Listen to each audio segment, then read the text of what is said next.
Good day, everyone. I am Katelyn Natalie Laurent, host of the Summit Sessions podcast. And today with me, I have Jen Lynn, who is the queen of Muchness and a brand stylist. Mrs. Jen Lynn, how are you today? I'm beautifully delicious. I neurodivergent typeness. I always say beautylicious. That instead of a lot of people say neurospicy, and I say neurolicious. Now, what made you come up with the neuro spicy? In the States, that's something that's pretty popular because being neurodivergent can a lot of times, it's what I call your muchness. It's a lot of, it can be non-relatable to neurotypicals, simply because our brains function differently. Neurodiverse tend to speak what's on their mind without a lot of filter, so that spiciness is a nice is a way to say that it's really being honest, but it's hard for some to wrap themselves around. I love that. Now, how has being neurodiverse influenced your approach to branding and entrepreneurship? Yeah, I'm it in every single way. I'm an open communicator, but I'm very decisive and divisive in what it is that I say. I am empathetic and caring and compassionate in all of those ways, but I'm also not going to say what I feel needs to be said for the sake of someone's feelings. And in fact, I'm a little bit more of I'm going to push you to the edge of that. Uh, I walk that razor's edge of what's acceptable um, to the majority, but always pushing against that so that that edge grows, so that that space grows, and so that myself and others have the space to be themselves wholly. And so that doesn't, that's just anyone, right? We want to have that space to be ourselves, who we are, whether we're neurodivergent or not. But it's definitely enabled me to do that. The other part of that is what I call the muchness, like I said before, is that I have so many passions, so many things that I'm just crazy about, super creative. And in branding, part of the reason that I started my own business to begin with was that that was asked to be, I was always constantly asked to be a less than. You can't dress like that. You can't speak like that. You can't be that. You have to niche, niche, niche, niche. And in my mind, and in many I've worked with since, um, I don't know how to do that without literally cutting away and folding up and engaging all of who I am there. And so that's something that I bring to the table is we're going to take all of that. Most people have a lot of backgrounds, very diverse, and I have developed a system right where I can take that, your skills, your training, what these things say about you, based on neuroscience and a little bit of trauma recovery experience that I have, and things like that. And we pull it down through a system and really wrap around that with something that you can talk about very concisely and very clearly, but not have to break any of that muchness away. It's the innovation, right? That's the innovation part of a neurodiverse mind. And I love that. Now you are the owner and founder of Unique One New Beauty Norm LLC, which I love. But you also have a lot that is umbrella underneath mhm, this LLC. You have the Icon Pulse magazine, the Spectrum of Munchness podcast, mhm, um, Polished Weekly Lives, which I have seen, mhm. and I love, because like I said, your energy is just out of this world. It's like if you're down, watch the polished weekly lives because you're not going to be down in the dumps anymore. You have the Engine to Heart and Finicast, the Neuro Icon newsletter, and then lastly, the quarterly virtual runways. Yes. Now, the quarterly virtual runways, this is most likely going to come out as a stupid question, but I know everybody has different thought processes when it comes to this. You are actually doing a virtual like runway, like Victoria's Secret type almost. Somewhat. So, sometimes it is, so as we develop and wrap around augmented reality and virtual reality, it will be something that will absolutely be that kind of experience. Right now, we're sort of in this middle space where it is I can create videos and the experience of that you are going down a runway and you're looking down a runway as the participant, and what you're looking at in that runway, the other word of it could be a gallery, is the branding components of someone's brand. So they're the outside, the styling parts, right? So their topography, their logos, and things of that nature as you're going down. And when they're each highlighted, then they get the component and the ability to describe and explain what their business is, what it is that they do, how they serve the world, and just what all of it means. Some of it even interview style, just like this, about why did you create this? What does this mean to you? And what do you hope that it's going to mean for your clients, and those types of things. So the other components of it are, fun, different games. It is you can come in any way that you want to. But if you want to come and you in a black tie, and if you want to come in like you're on a red carpet, oh my God, please, you have no idea how happy that would make me, right? Because some things that I feel uh, that we forget to do a lot of times is because we're so busy, we have so many things that are going on, we kind of forget to kind of go out on a little bit of a extravagant feel for ourselves, and put on that little black dress that's been stuffed back in the back of the closet, or give ourselves permission to get one for the very first time. And men, I meet so many men that have never had a bow tie on, or a tie. And there's something about those pieces of clothing. If you never have, I encourage you, go buy the cheapest one that you can possibly find. Go to your neighborhood a secondhand store, right? It doesn't have to be brand new. And put it on, because there's something about it, and because it pulls something, draws something out of you. It's elevation, right? We can show up behind a desk for a remote job, um, in our pajamas. And there's something that's so enticing about doing that. What I find, though, is that we're not really showing up 100% full on ourselves that way. And this is all subconscious. This is subconscious, just in the simple fact that we're sitting in that way, we feel perfectly fine. But how we're coming through, how we're able to emote ourselves through that energy, especially when we're remote, because not only are you going through space and time, you're going through space and time. We are thousands of miles apart. And those of you that are watching, who knows how far apart we are, but I'm pretty confident that you feel my energy and my confidence. And that's partly because I show up 100% for me, whatever that may mean in any given moment.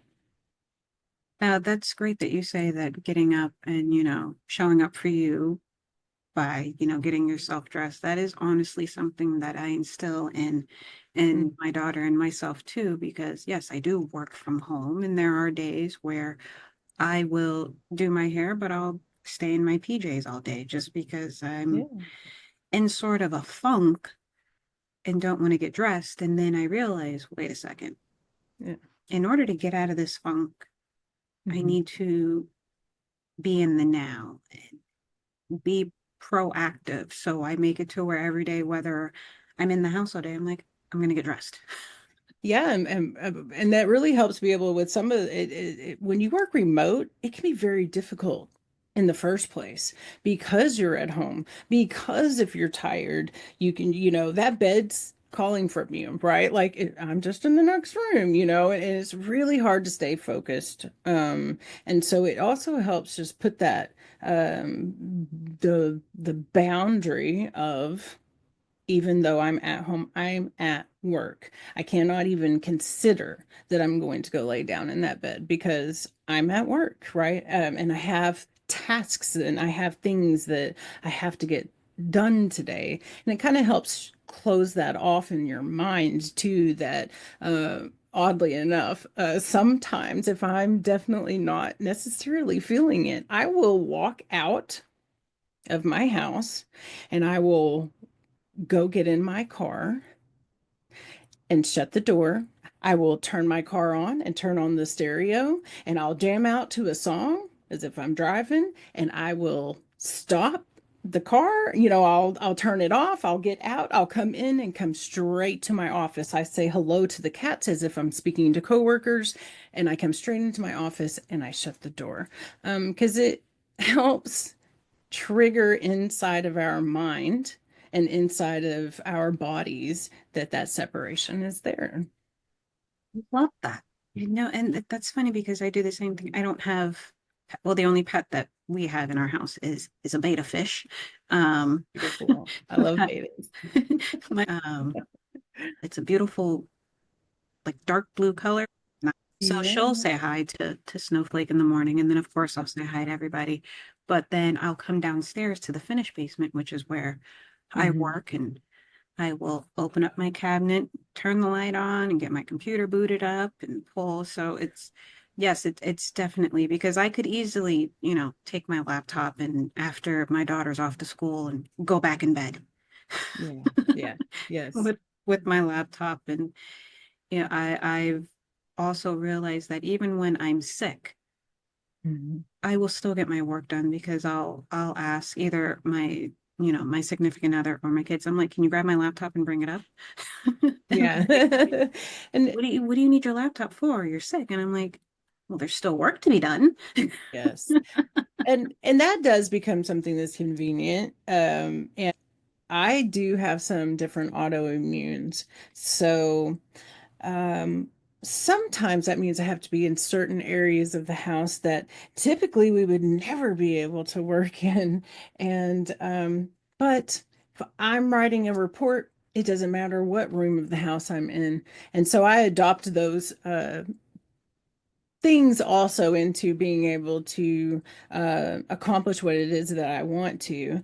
And I got myself a gold sparkly seat throne. And so that gives you the idea of what area of the house I'm speaking about clearly. And I have a little stand that holds my laptop. And if I have to be there for any extended amount of time, while my body does what it needs to do, I don't have to lose any time,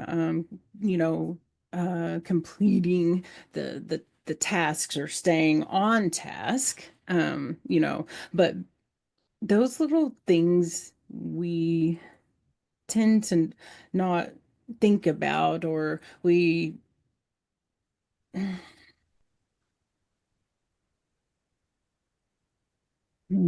was thinking how I Take your wanted time. yeah, word that because a lot of times when you say words like polished and you talk about gold sparkly seats and you oh see me and my appearance a lot, and this is very tame for me actually, because I am avant-garde and I do show up avant-garde, and this is avant-garde, but I can go really avant-garde, especially on my own, when somebody's coming to my podcast, which is a lot of fun. But that's because for me, first Right. of all, I think it's beautiful. It helps me feel the best that I can, and I have to dig really deep down and pull up and out to be able to do anything at all. And so, what that transpired to over the years of now, 30 years of autoimmunes and just different things that I experience in my body, I've just learned to dress that, to amplify it, to elevate it, to put that sparkle on it, to make it a billboard in a beautiful way, because whatever beauty means to you, it's something that's very important for us in our lives. We all love and appreciate art. But when it comes to ourselves, we are taught that we can't do that, or we don't know because we weren't taught how to make ourselves art or to see ourselves as art. And seeing ourselves as art is just something that helps combat those negative thoughts that we all have, those insecurities that we all have. And I strongly disagree that we can't do that, and or that we shouldn't, because it brings a level of confidence um, that nothing else, can, and set you apart. You were created to shine. Now that's interesting that you bring that up because for me, I didn't have I'm just gonna put it out there. I am the youngest of two boys. Mm-hmm. So growing up with them, I grew into a tomboy. Mm-hmm. I was the girl that let's go ride bikes, let's go jump in the creek, let's play football and basketball, anything that involved getting dirty. So as far as like being the one that dresses, don't necessarily say dress up, but more of being more into fashion. I was very much a give me sweatpants and a tank top or Yep. a pair of jeans and a t-shirt and my sneakers, and I'm a happy camper. I'll put my hair in a ponytail. I'm good to Yep. go. And it took me over the years of, okay, I have to dress more feminine because how I'm dressing, I ended up incorporating myself into this tomboy image. So my Mm-hmm. stance was very militant, Yes. which is not attractive. To some it's not. And so when I speak about like what it means for you is what it means for you, because you can absolutely do that. I grew up in the woods. I grew up hauling wood. I grew up cutting wood. I grew up hiking, mountaineering, whitewater rafting, dirty all the time. And I did it in my dress, and I did it in my with my nails painted. And I was a paramedic firefighter for 15 years, a male dominated industry. And I've also very much wore the militant uniforms from head to toe, where there's no separation of who it is that you are. And ultimately, when we're in touch with our insides, none of that matters. When we're in touch with our insides and we love ourselves 100% completely, what you'll also find is that polishes the outside too. And what I find is that so many people don't know how or what that looks like or what is really even comfortable. We go through school, we go through jobs, and we go through all of these different things where you have to conform, conform, conform. And who even knows, right? It's been a process for me. I did makeup. I played around with makeup. I always joke it was one of the things I was born with, was a makeup brush, because I always got in trouble for using my other people's would have makeup older. I didn't have sisters. I have a twin brother, and then I have two other brothers. And so, but I would sneak into my stepmom's, drawer or my mom's drawer, and I would grab an eyeshadow thing and I would take it to school and I would, and then I would get in trouble for having it on and little things like that. But I didn't know what I was doing. I didn't know what I was doing at all until about 6 years ago now that I started really playing around with it. When I got certified as a makeup artist, and I really started playing around with it, fell in love with it, fell in love with costume making and design and those things to help me just be me. You will never see me look the same twice. One of the parts of what I do every single day is that I do look different. I do not have hair because of my autoimmunes. And so I may sometimes, a lot of times, just be completely bald as I am. And I love to be that way. But I also love to play with head wraps and headpieces and wigs and just all of the different things to play with. Um, in the last 5 years, there's 365 days in a year, so you do the math. I can't.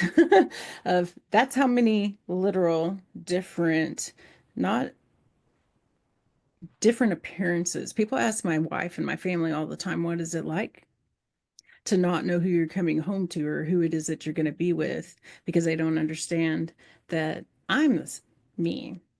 The reason I do that is to give anybody permission, however it is that you want to appear. So I might show up in a tank top with no hair, in my sweatpants, with my tennis shoes on, 100% masculine, tomboyed out, 100%. And I might show up like I am today, and I might show up in a completely different way. I want to give as many people permission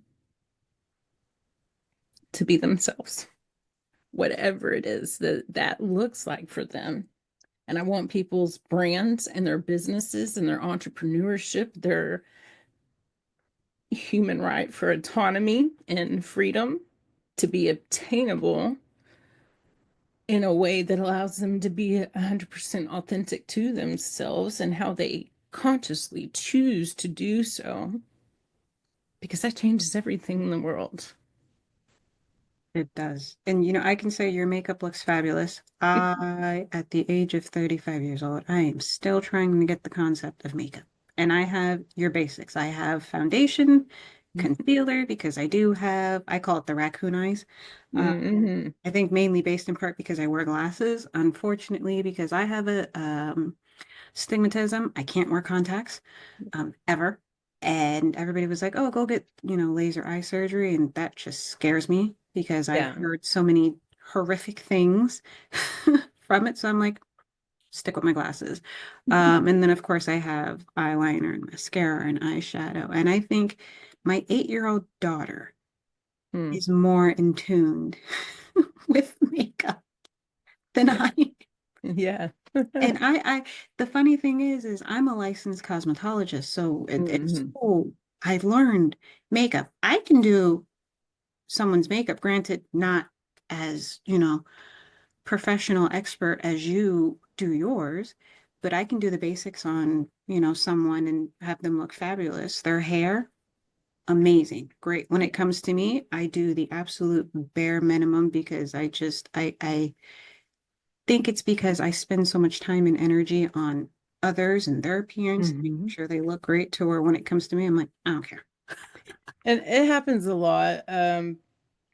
When I was a mom and had kids at home and things like that, I didn't, I do my child's grown. I work from home. I have the ability to take the time because what I've discovered is that it is a part of my self-care. And when I take the time to take care of my needs, right?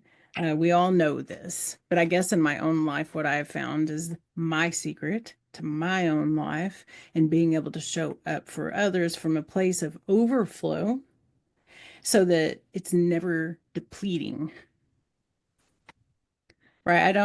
I get tired, I experience fatigue and all of those things. But I've learned to measure what it is that I have to give. And so that when I do all these things for myself, it fills my cup to that place of overflow. And when I take care of my needs, it does that, right? I have my autoimmunes from not doing that. Not doing that almost killed me 8 years ago, and very literally was dying and had emergency surgery, and that saved my life. But I lost 80% of my stomach, several feet of my intestines, my gallbladder, my appendix, all at once because my body had literally been eating itself for a couple of years with Crohn's. And but I didn't have insurance, right? Like all of the things. But ultimately it was also because I had poured and poured and poured and poured. And so when we're pouring and pouring and pouring, we're not filling that up. That's exactly what happens. Wow. Wow. It's inspiration to hear that with all that you went through, you still kept your head held high Mm. and you remained positive because I know most people, they go through that and forget about it. They're, oh, poor me. What about me? Why me? Why did it happen to me? And it's, they share their story with others, but it's not in an inspiring way. It's more of a take pity on me. Mhm. And I think that's what's great about you is you're sharing your story, but you're doing it in a nurturing way. Like, look, while it is an upsetting part of my life, I didn't let it define who I am. Mm. I did. I did for a while, right? Like it is a process. And I think I had a couple of things that helped me along the way. And part of that was the understanding of the the body physiologically and how it works. Because, like I said, mentioned, I was a paramedic firefighter for 15 years. I do have a diploma in neuroscience and biology based coaching, but what that allowed me to understand is even more about how between our brain and our body, how things work, not just on a mind and how we think and our thoughts and our belief systems and how we were raised and all of those things, but also chemically and hormonally. And so I learning to all of those things helped me be able to understand, and not only understand but remove those words, those thoughts that said I was being punished, or that it was because I wasn't good enough, or that I deserved it, or any of those things that so many of us experience.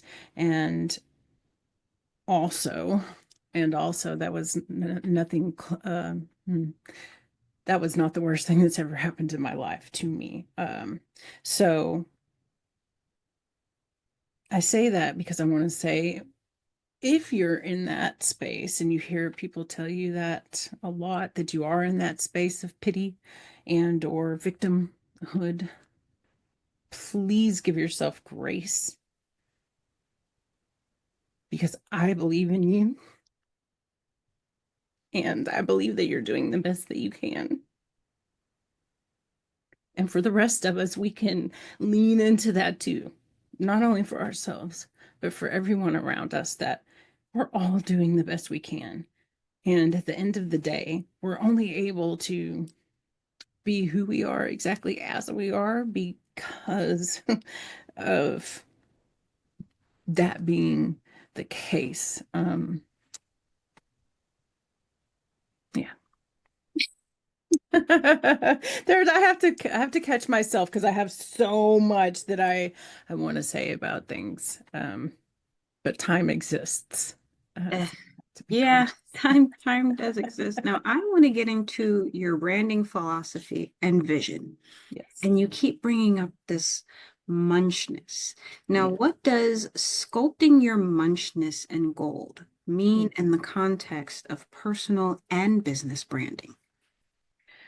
So your brand, for one, should, when you step into what it is that you're doing as an entrepreneur, it should feel like you're stepping into the clothing, if you will, or a second skin. It's an extension of you. Part of what I believe in my philosophy is that there does not have to be separation. When we try to put separation between things, it causes a lot of the mess that we find ourselves in, struggling through, in business, especially.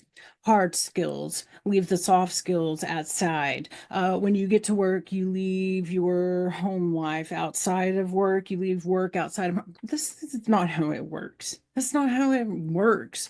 We are dynamic,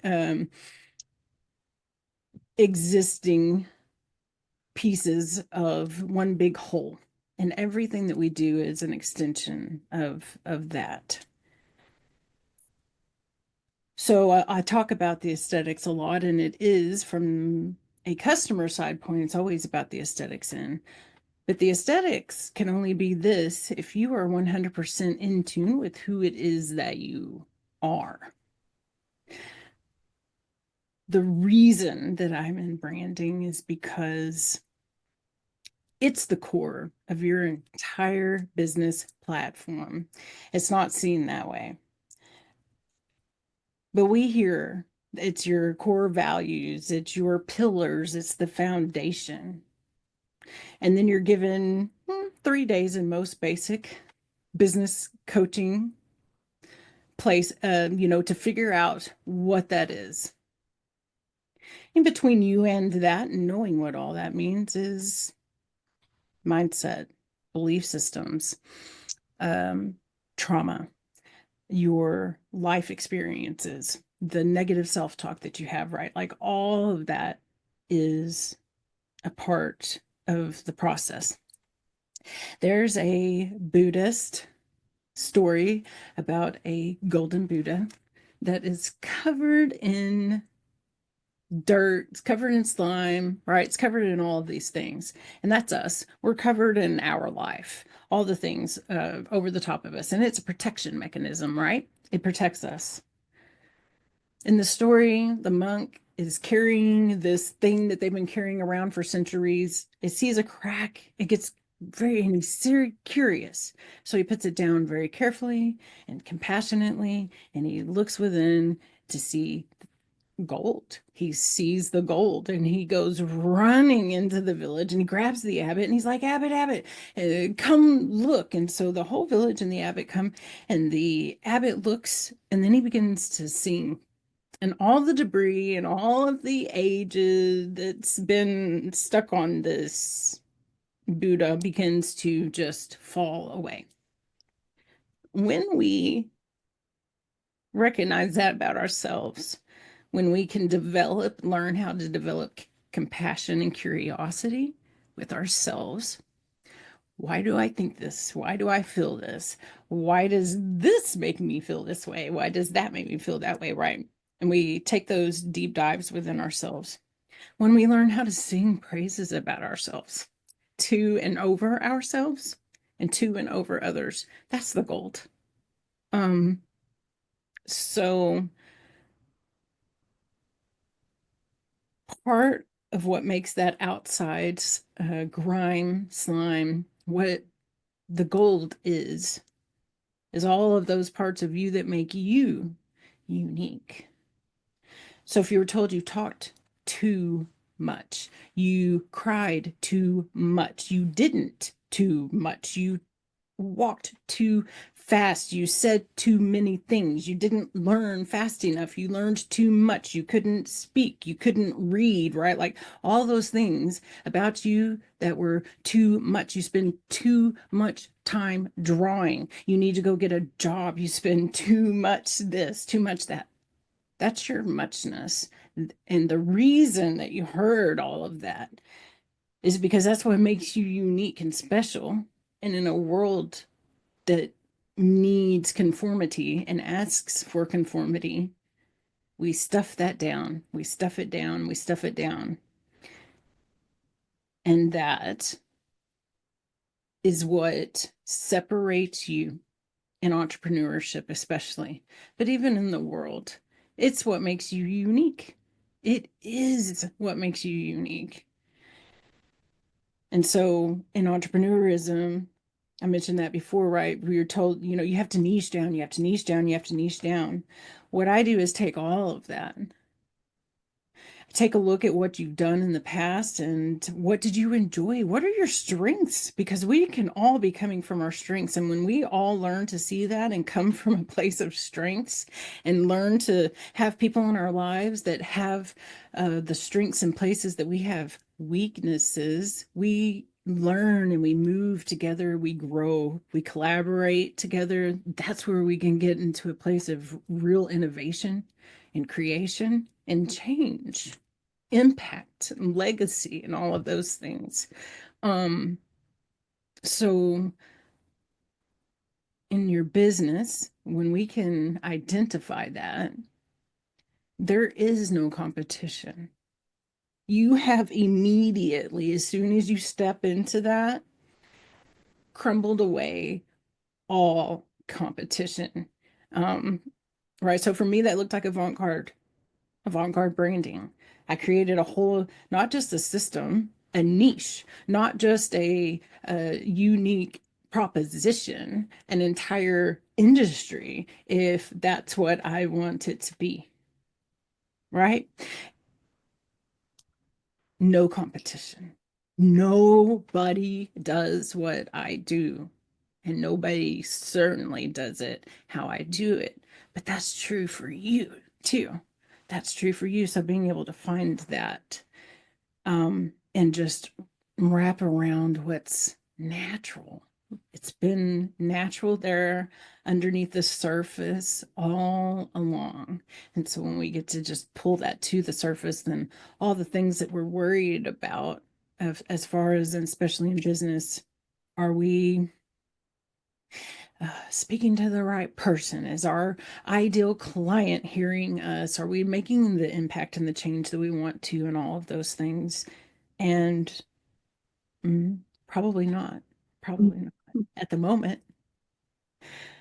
But when you wrap around in that in such a way, then you absolutely are, because it's a natural extension of you. And the other thing that happens, or some of the things that happen, are imposter syndrome. Say goodbye to it, because there's nothing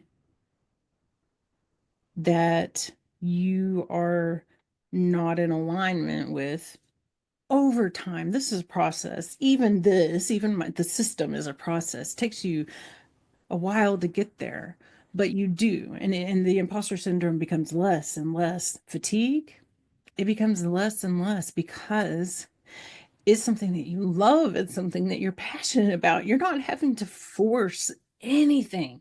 It just flows because it's what's inside of you. It's what lights you up. And when you're changing your life and you're changing other people's lives, we go into entrepreneurism because we want to make change, because we want to change something. We want to change the world. We want to have impact. We want to have legacy. We get to have that. And we get to have it in an inexhaustible way. We get to have it in a way that's in complete alignment with ourselves once we let go of all the other things that we've been led to believe. Now, when you speak on iconic brands, when most times when this is brought up, people think of Coco Chanel and Bentley, Rolls-Royce, all those. That's what they see as an iconic brand because, of course, thanks to social media and the world, that's what everybody has poured into our brain. That you have to be like them to be iconic. Now, with that being said, how do you define an iconic brand, and what steps do you take to help clients achieve that status? So an iconic brand to me is that you are the People use different references for this, but I'm going to use a lighthouse, right? You're a beacon, you're a lighthouse. Icon is actually part of a framework. So, icon means identity, it means craft, optimized, and it means navigated. So, it's discovering your unique strengths and discovering within that your brand's essence. It is a cohesive brand identity, even if you have like 50 sub multi-layered niches and things that it is that you're doing, you still get to bring that together in one cohesive thing. And it's blending all of that together. It does mean bold visuals and strategy, whatever that looks like for what it is that you're doing, what you want what your goal is.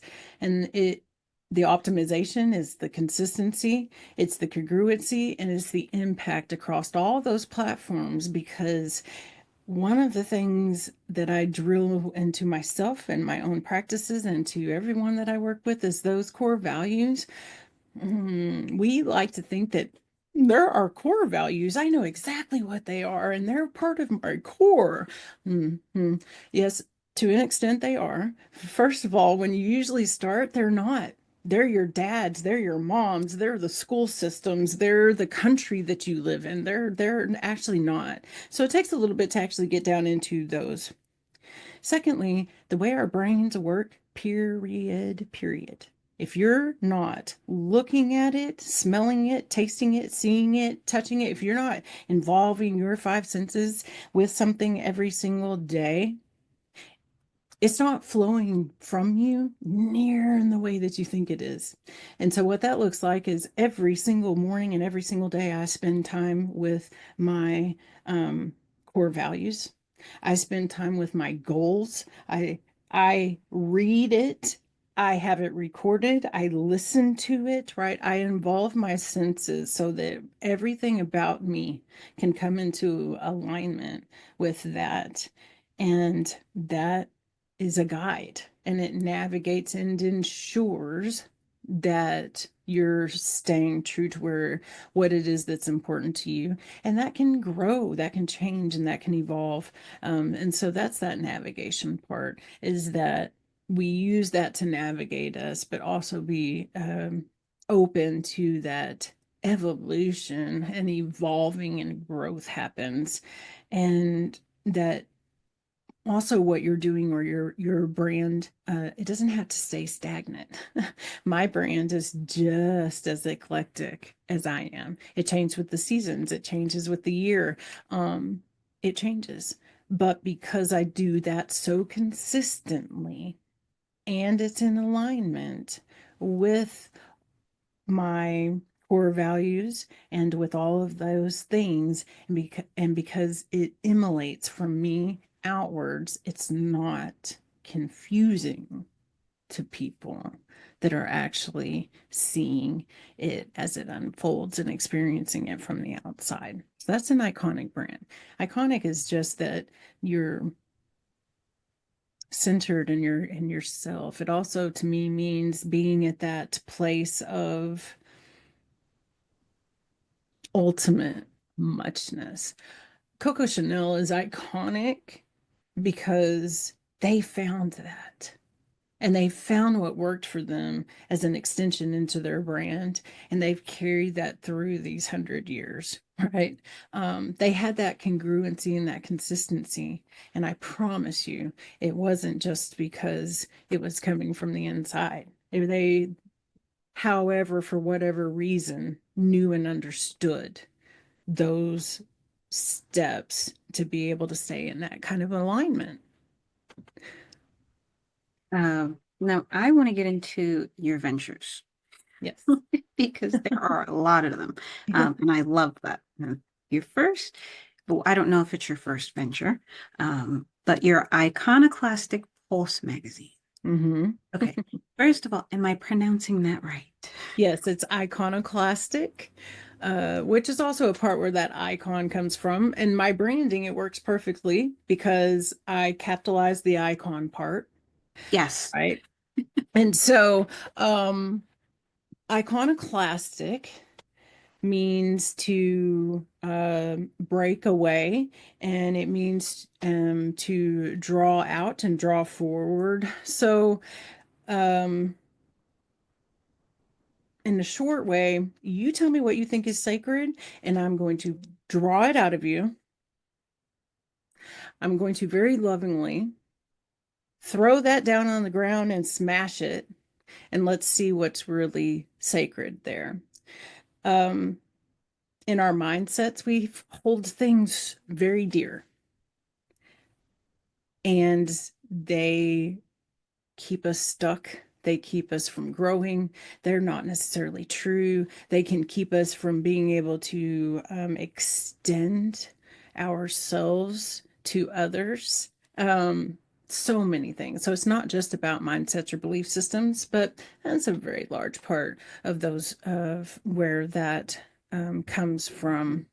And then the pulse is just that ripple effect of impact. And it's so funny because as I said that, it literally started lightning and thundering, fixing to storm where I am. So it was Wow. like, bam, as I said that, which was pretty amazing, actually. So thank you for that. But it is that ripple effect because, like I said, at the end of the day, this is about legacy. This is about impact, and this is about change systemically. Um, in the world, business is done in a way that doesn't support the world, the rest of the world, in a lot of ways. And we see a lot of systems crumbling down because of that. And that's a good thing. And we also have systems that are being built. So, what that looks like is these that are crumbling down and these that are being built up, there's going to come a time where they're going to meet. And they need to be able to integrate into something that is strong and cohesive and is able to hold the betterment of the planet, of ourselves, ensuring that, you know, everyone's housed, everyone's fed, everyone has the ability to have education, everyone has the ability to have a place to go that's safe, to be loved, to be seen, to love back at the end of the day. And so the pulse is kind of about that. Um, I love that. And you know what? I'm going to have to go on the hunt for the Iconoclastic Pulse well, magazine. I'm going to be, this has been, okay, so they all kind of, I've been doing it for 4 years, but Hmm. I've always done it as a email only.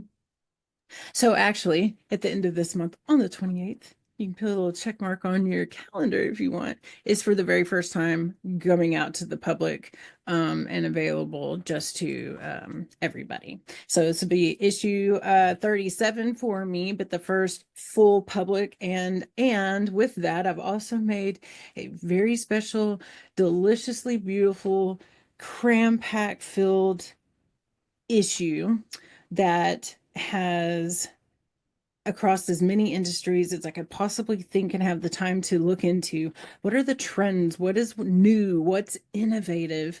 Because whether we are an innovative brand or not, in all of the ways, because of advertisement, because of marketing, because of TV, because of learning, because of all of these things, your customers are. And don't think for a second that we're not all affected by those things. So whether you're going to use it in your marketing or not, it's so important to have a general idea of what's going on in the world and what are people leaning towards, because it makes your job of being able to understand who it is that you're serving a lot easier.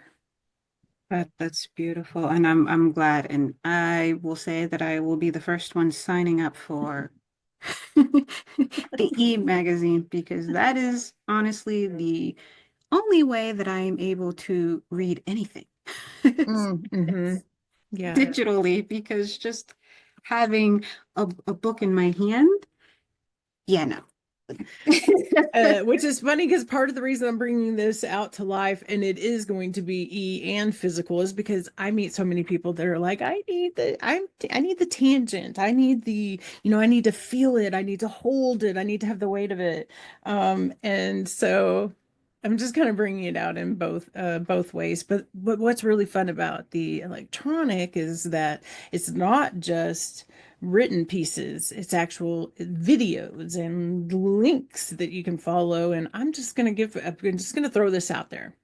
Anything that you ever see of mine that's online that has the ability to interact with it and to be clicking on it, start clicking all over the place, because in everything that I do are hidden links that will take you to wonderful little tidbits of gifts in the forms of PDFs and or books or guides or you never know. If I can attach it to a link and hide it, Love that. I Love will. that. Now that makes me even more happy to be clicking around on my screen, knowing that there's goodies hidden in it. I love that. Now I want to go on to your Spectrum of Munchness podcast. Mm-hmm. Which just recently went through a little slight branding, and it's Spectre Taboo. Um, and so I changed that to bring in the taboo piece, because that's really what it is. So we go into and talk about things in a way that are typically not accepted. Sometimes there can be language that you would not normally expect. And it's not like the whole time, but I will allow myself to get super passionate and be like, oh, and so it's also about subjects that we don't typically talk about. So this season I just started, but I talk about things like gaslighting leadership, and how to recognize if you not just are working for one, but are you one? Are you a gaslighting leader? And so I try to look at things always with a lens of curiosity, and 360 to the as much of my capability as possible. And also there's always strategy to, if you have realized this about yourself, these are some things that you can do. Yesterday's episode was particularly fun around the idea of authenticity, and it's something that we hear all the time, and we're demanding as a people for brands and for companies to be authentic. And we are to the best of our ability at all times. That's my argument. And I have a ton of things that support that. And I include things that don't support that, right? So that we can make a decision about, for ourselves, maybe what that looks like. But there's so many things to take into consideration. Everything's so dynamic and intertwined, and we tend to see it on such a surface level, that Spectre Taboo is really about pulling down, taking that deep dive, and talking about. I am a human rights activist, and so I will go down a tangent about human rights. I make sure the talk at least once a quarter, fully about human rights. What are they? I always ask people when they come in, when we start on a brand, what they are. Especially if you tell me that you're futurist, human centric, soul centered, heart centered, or any of those kinds of words. Because to be, you have to be aware of what your rights are, of what human rights are. So that's a way for me to be able to pull that into what I do. And it's 100% inside of brand, because avant-garde is very much so about also human rights and pushing the envelope through art, expressing that, making you think about, think about those things when they bring it into a piece of working art. And